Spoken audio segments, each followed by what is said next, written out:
There's some very odd things going on with this summit. People were asking me yesterday, why on earth are we having a summit? Why are we hosting Emmanuel Macron? He's clearly not going to be able to do anything to stop the illegal migration wave of people coming here. He's not willing to do it, even if he wanted to, even if he could do something. And so it's all sort of a bit of much ado about nothing, really, isn't it? Yeah, I mean, we would have hoped that we'd actually get, for the red carpet treatment, we're a 3-day state visit for Emmanuel Macron to this country.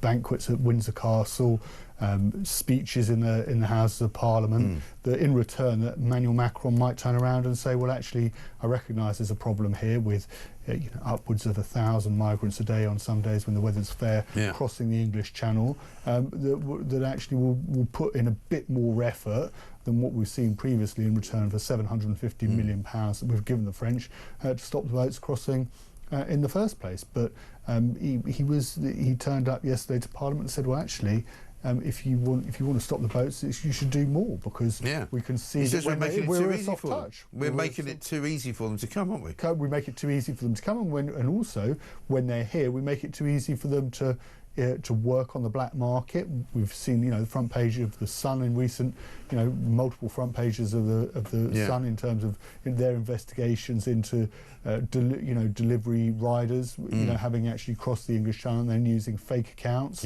You've got the accommodation, of course, the costs that, it's costing upwards of £5-6 million a day. And now it looks as though not only are we giving people room in hotels, but we're also now giving them even longer-term deals to stay here by giving them accommodation, which is not a hotel, but which is an actual house. Yeah, a house of multiple occupancy. It goes on, and of course, many of these migrants claim the right to remain in this country, and then ultimately they can get British citizenship from that. And Emmanuel Macron's saying, actually, sort your own house before you come knocking on my door to try and sort this all out. And as your correspondent just said there, we have a problem in that, we might want to strike this deal, but there are other European nations like Cyprus, Greece, Italy, Spain in the south, where actually the migrants first arrive, are saying, hang on a moment, we know exactly what's going to happen when Britain sends migrants back in this one in, one out deal, if this deal goes ahead,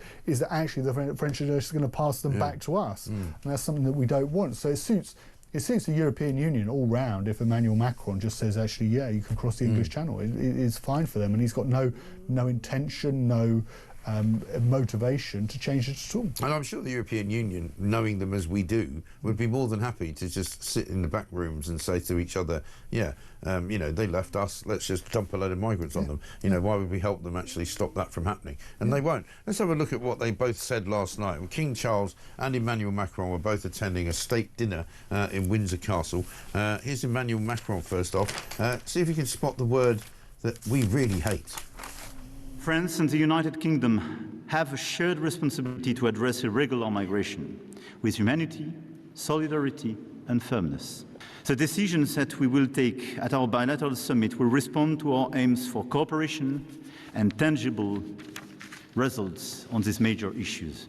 But our objective, very clearly, is to have the best ever cooperation between our two countries in order to fix today what is a burden for our two countries. And as Quentin Letts says in the Daily Mail today, 10 minutes in, Macron's accent was becoming a touch hello. By the end, we were in Inspector Clouseau territory. This irregular migrant thing, do you know? It's not so this good. This is irregular. This was a gorge tester of a performance, the speech of a sashaying sloppist, hairy froglet hands on naked thigh stuff, properly shuddersome.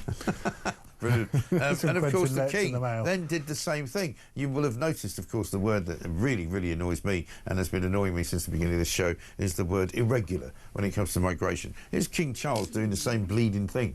Our diplomats will work together to defend the international rule of law and the multilateral system.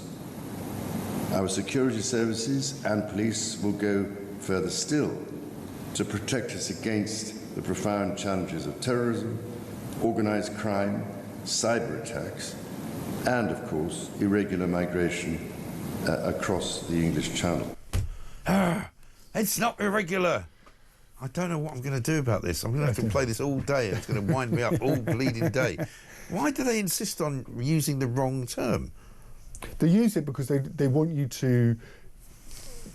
If you say something's illegal, then your listeners, most ordinary people, think, well, a crime's been committed. Yeah, which it is. And so we ended up in a situation where if you have 800 people arrive illegally in this country every, let's say, on any given day, I'm sure looking outside, the weather's fair today. I'm sure when we get the figures through from today, or we get the figures through from yesterday, you will see that there are a high number of people who've crossed the channel illegally, and that on a very regular basis. On the Home Office, what the Home Office wouldn't want to think is that 700 crimes are being committed because 700 people have entered the country illegally. But in fact, that is the case. And I mean, there's no point in renaming it. It's a bit like saying, you know, I remember when they invented the word mugging, you know, it didn't change the fact that people were being basically attacked and having things stolen from them. You know, it became a word which was not a positive word. But by the same token, you know, if a crime is being committed every time somebody breaks into this country, which is what they're doing, just call it what it is. You know, people aren't going to think they're not doing something illegal because you don't call it illegal. But everybody knows what's going on. But everybody knows what's going on. Everybody can see what's going on. You can, and people aren't just seeing it because they're listening to your show or they're picking up the newspapers. People are seeing it in their communities where every time they walk around. Every time they walk around, and they see it. And what they're trying to do is, it effectively becomes, using this word, it effectively becomes a way of gaslighting people. So they're saying, actually, you know what? And people are getting fed up with that. Yeah, people really like fed up. Let's have a look at Robert Jenrick. He was in the House of Commons yesterday talking to Justice Secretary Shabana Mahmood. In the year since Labour took office, can the Justice Secretary tell us how many individuals have been prosecuted for smuggling people in on small boats? So state. Well, I don't have those figures directly to hand, but I'm sure that if they are available, I can write to him with those details. General. Well, I asked the Justice Secretary a very simple question about one of the biggest challenges facing our country right now, and the whole House could see that she didn't have a clue. Well, it's not just the pathetically low levels of prosecutions under her watch. It's also the fact that the Justice Secretary has waved through guidelines to shorten sentences for immigration offences. Under the Nationality and Borders Act, the most serious offence for facilitation carries a life sentence, but she is watering it down to between 10 and 16 years. Instead of smashing the gangs, she's slashing the sentences. Well, why won't she do something for once and stop this? Well, it's a pretty good attack line, that, isn't it? You know, just ask a question about a fact that can be easily answered, and the government can't answer it because they know what? They haven't prosecuted anyone. But you would think that if they wanted to, you know, their whole slogan is "smash the gangs," right? They've got an urgent question. There's plenty of warning with an urgent question that is going. You have, you know, a minister will have several hours to you know, muster her, you know, civil servants. Go away. It's not as though there's thousands of them, so you have to actually add up a big number. There's maybe one or two. You know, it's the obvious question. Go away and find the answer so that you can provide that answer to the opposition. Because at least if she went away and found the answer, then you could at least say that they've done the research. They've done the. They've gone away and they're taking this. You know, they recognise there's a problem. But by simply saying I'm going to write to Robert Jenrick, it makes it sound as if it's just not a priority. And maybe that's the case. Maybe it just isn't a priority in terms of for Shabana Mahmood, the Justice Secretary, when it comes to prosecuting the ringleaders of. Well, and it is a vile trade in. It is ghastly. People are losing their lives. But we know that they're doing nothing about it. You know, because whenever they do have something to crow about, they crow about it. You might remember Keir Starmer some months ago was crowing about the fact that they'd arrested some bloke who was very, very heavily involved in supplying boat parts to these dinghy merchants. And they said they'd arrested him and it was going to have a massive effect on the people smuggling guns, gangs, guns, whatever. And of course it had no visible evidence that was actually anything at all. No. We haven't got that clip already, have we? And we might have it. No, we'll come back to that. But, you know, so there's one person. And of course, ever since that one person was actually arrested, it's had zero effect on the numbers of people coming over. So it's very clear that it's not about arresting just one person. You'll arrest a load of people, and they haven't arrested anyone. And even if they arrest a load of people, then these are organised criminals. They're smart people. They're just going to replace them. What they have to do, what the government has to do, is it has to stop the demand for people wanting to come to this country. It has to stop the the incentive for people to come to this country. And we did have an a disincentive to come to this country, and that disincentive was the Rwanda scheme. Right. It wasn't as effective. Well, it wasn't effective at all. It was introduced by the Conservatives. Well, it was, to be fair, it was never really given a chance. And and they needed, but ultimately they need to come up with a plan where they're going to reform the European Convention on Human Rights so they can actually implement something similar to the Rwanda scheme. But they need to get on top of it quickly, because this time is running out. And Keir Starmer, we're discussing the net approval ratings down to -67. Yeah. This government is deeply unpopular out there in the country, and unless they sort this particular problem out, then people are going to be. It seeps into every area of government. You cut our winter fuel allowance, but you're paying for migrants to live in hotels in my constituency. You're cutting. You want to cut benefits for the most disabled. Yes, but you're paying £8 million a day, or it's £7 million a day for migrants to stay in hotels. It's like £8 billion a year or something like that. Right? It's billions of pounds a year, and people feel this deep grievance that we're in this situation where we're spending so much money failing to get to grips with this problem, but at the same time we're seeing disability benefits cut. They're desperate to find places to save money. Well, here's somewhere where they could save money by simply not doing it, and it's net zero. Page 10 of the Sun this morning: the dash to net zero will cost an economy-sapping £800 billion by 2050, and that's basically coming from the Office of Budget Responsibility.